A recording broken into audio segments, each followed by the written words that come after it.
बाळा, आज आपण अंकांचं आणि शब्दाचं थोडं मजेदार काम करणार आहोत. हो आई, दे ना, पहिलं काढ. हे बघ, 5. ओळखलंस? हो, 5. आता मी 5 लिहितो.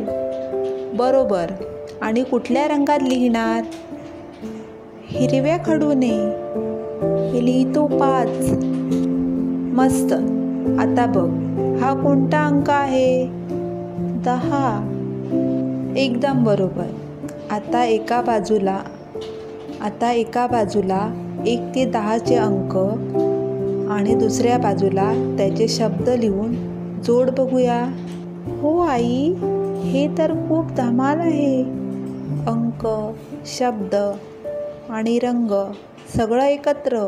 हो बाळा, अशा पद्धतीने शिकणे म्हणजे खरंच मजा.